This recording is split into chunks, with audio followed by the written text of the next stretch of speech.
everybody. Welcome to the Fire It Up with CJ show. Today we're going to be talking about facial acupuncture with Jenna Beam, who is the owner of Health Discovery Acupuncture. So welcome, Jenna. Hi, thank you. I am so excited to find out about facial acupuncture. Cool, I love talking about it. I don't So, I don't even know exactly what it is because it seems like a brand new concept, but really it isn't, is it? no, well, with acupuncture, most things are 2 to 3 thousand years old, so it's always fun when it's new. So But is there a history to facial acupuncture? yes, well, good question. So with the acupuncture system, all of the channels are related. They all connect. So there are 6 different channels that go up to the head and to the face. So when we're accessing the facial acupuncture, we're just using the theories of acupuncture from thousands of years ago, and we're also using what we know now. So there's it's a lot of both. Mm. And what are the 6 channels? Like when you talk about channels, what does that mean? Good question. So may I show you a picture? Yes, please do. I love pictures. So tell me a little bit about the picture that I'm looking at here.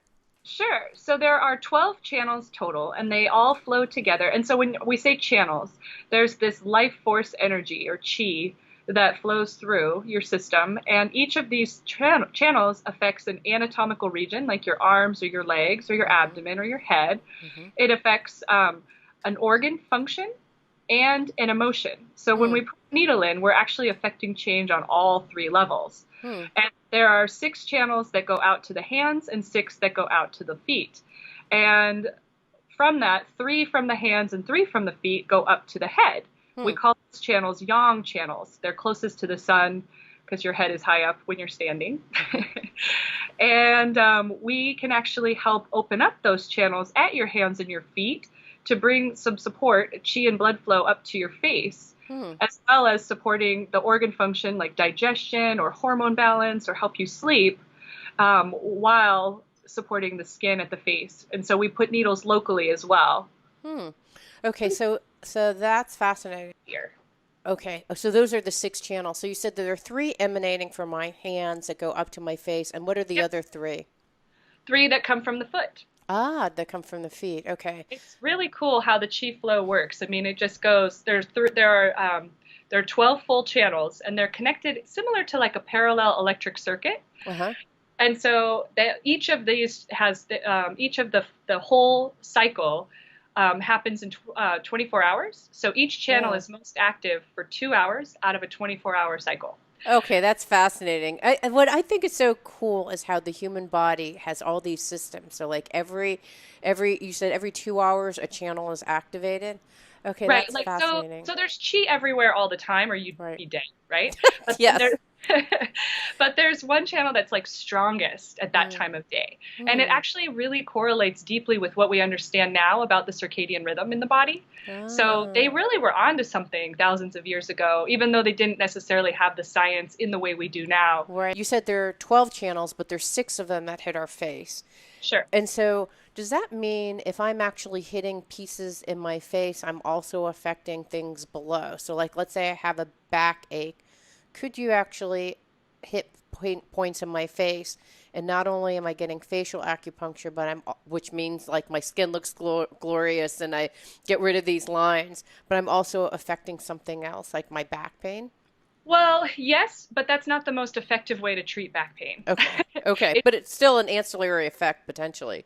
But let's actually flip that because what would be more profound and helpful to both your back pain and your face is to use channels that go to your hands and your feet hold the most powerful points. Ah. So with the theories that we understand, it actually, interestingly, it actually fits kind of like the Fibonacci sequence of Mm-hmm. like the nail beds Mm-hmm. hold like the most powerful points. And Hmm. then they have different names throughout the whole up to your elbow.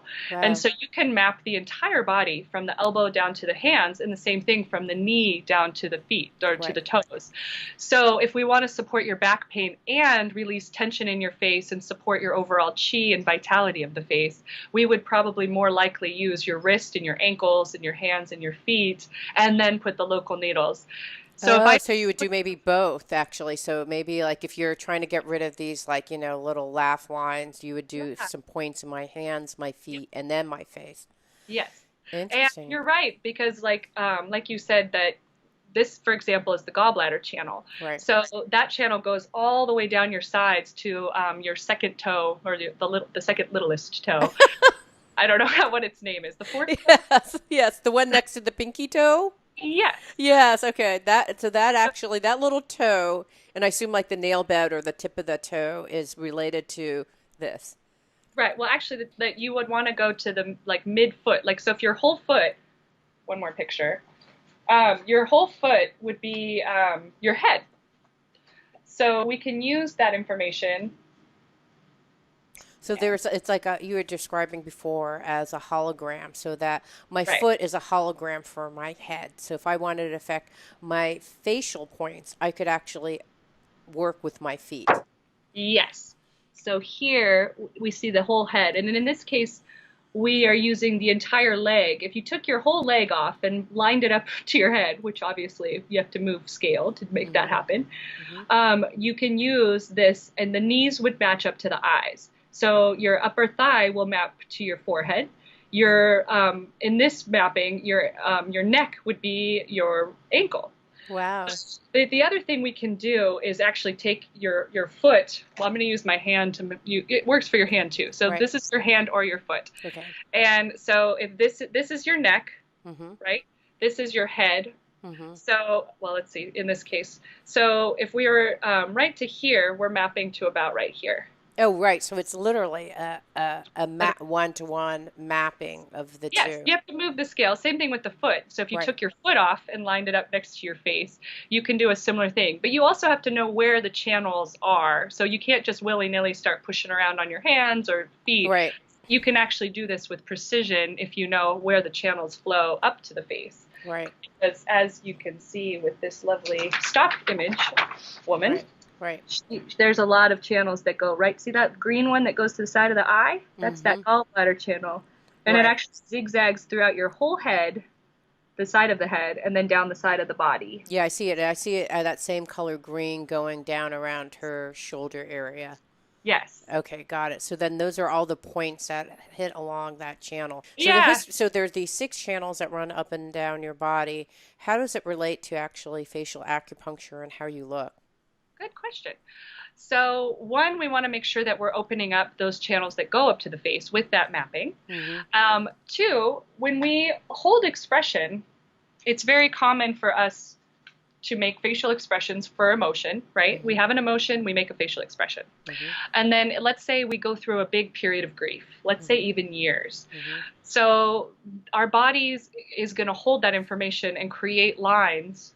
This little thing shows some mapping of the facial expression. Hmm. So the little line on the side of this guy here, Hmm. when we see somebody who has that line on their face, psychologically we understand that they've had grief, even though Hmm. we might not analytically know that. There's just something subconscious about that information. Yes. And the same thing with these little lines here. It's for pain, so you Can can. you actually start, Susie? Can you shift over the diagram? Yeah, a little bit further back. Can you show me the lines again? So you showed me the ones on the side. Yeah, perfect. And what's one?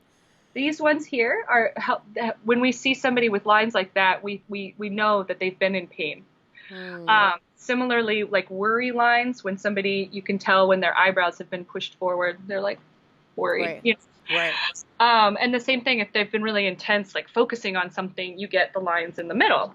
Right. And so all of that tells us psychologically what's going on with that person, even though, again, we might not know. So with Ah. facial acupuncture, we want to do several things. We want to, one, help this person process this emotion. Mm. And Mhm. one thing acupuncture is really good at is helping the wisdom of the body help you non-verbally process emotion that you Mhm. may not even know you needed to process. Mhm. Because we live in such an analytical society. Mhm. Once this grief is done, we're like, oh, I'm done with that, but your Right. body still holds it sometimes. So Ah. there's Okay. benefit to that. And then also, in addition to releasing that emotion, which is important, we want to actually help the body let go of that wrinkle. Right. So there's Wow.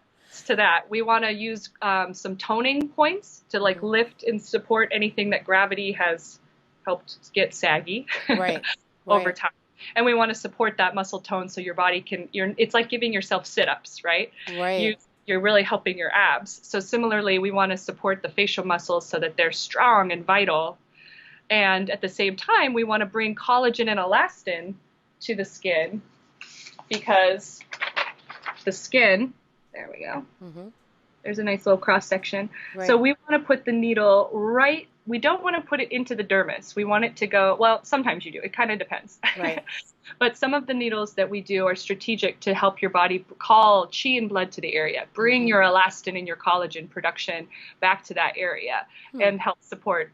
As well as sometimes we literally just thread a needle through a wrinkle and it literally helps pop it out.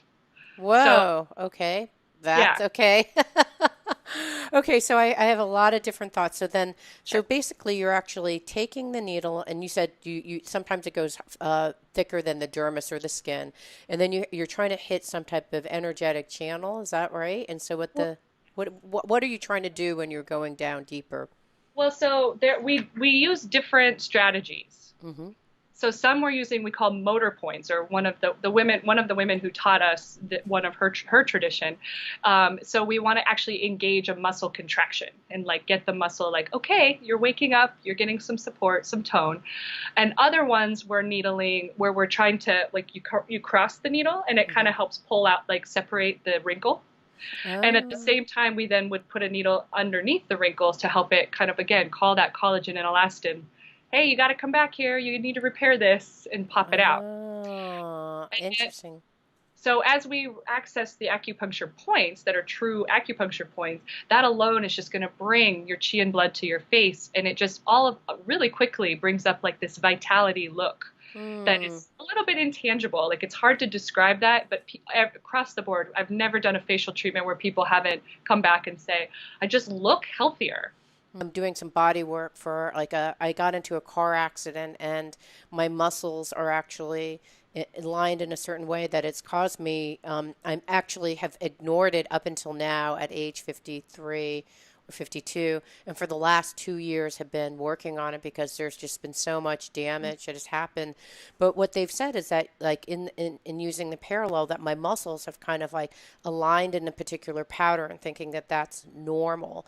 And Right. then there, as a result of holding that abnormal pattern, really like a non-helpful functional pattern, what's happened is there's certain muscles that have gotten weakened and some muscles that have gotten stronger as a result Right. of that.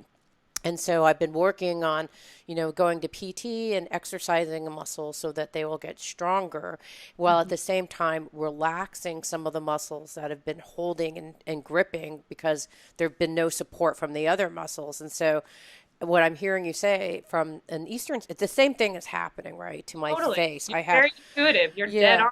Yeah, so if I'm going like this all the time, which I do, right? I've got these two, they call them in Botox, The like the 11th. 11s. Yeah, so you've got the 11s going on because I'm always focusing, so I'm talking to people, I'm focusing.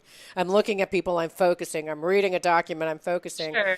And so it's like it's okay. You can relax. You don't have to focus. And then probably like so that's almost like going into those kinds of needle patterns where you're just relaxing because these muscles have been formed in a certain pattern. So, Absolutely. We yeah, are I get it. creatures of pattern, 100%. Yeah, and it's interesting because aside from things like, facial where someone's like massaging your face, which is not working on the muscular level, right? It's kind of soothing and you're Super maybe helpful. yeah, you're getting like dermis, like you're working on the skin itself. It's Hmm. not, there are very few things that work at the muscular level. I've seen these facial exercises where you're going like, or whatever. I assume that does something, but it doesn't probably relax the muscles. It doesn't do the three things that you mentioned about relaxing the muscles, have the muscles go, have your energy flow as a result. So it's it's interesting. Okay, so that Yeah. It's a lot of fun. We've been doing a lot of these treatments lately. And the thing I also like is a lot of women, well, unfortunately, right now it's mostly women, although it's open to men. yeah. But one of my patients is talking about like she's using this to like reinvent herself. And Mm, so, of course, that takes more than just the treatments, right? right. So she's really focusing on her nutrition. She's been meditating, Right. she's exercising, and she's just bringing joy into her life. Yes. And she's using these treatments as a catalyst. And she is just getting lots of great feedback already. And we're not even finished with the protocol. Oh, that's Oh, amazing. Yeah. but I do want to mention, because you said patterns and you're so intuitively in, you get it. You get Yeah. what's going on with your neck, which is awesome. Yeah. Um, and with the facial acupuncture, we need to do these treatments twice a week for 6 weeks to Hmm. help the body let go of a pattern. Hmm. And the reason we're doing that is the skin cycle, depending on how old you are, can be anywhere between 4 and 6 weeks. Hmm. Depending on, like, younger, we go through skin cycles quicker, and then Hmm. as we get older, it takes a little longer for our body to do that. Hmm. And so we need to keep giving that same information of like relax and support, and as well as it gives us 6 weeks to support the digestion, because if you're not processing your food, you're going to see that in your skin. Oh, I love that. I mean, I love knowing that. I don't love that it's probably happening to my Right? face. All right, so we thank you so much for being here. We're gonna in the next section we're gonna be talking about a little bit about facial acupuncture and how it compares to some of the things out there. Thank you so much for being Thank here. you. It means so much to me that you're listening to the show and would love your support in any way by giving me comments below or to subscribe to the show or share the show with friends. Thank you again for your support. Love and blessings.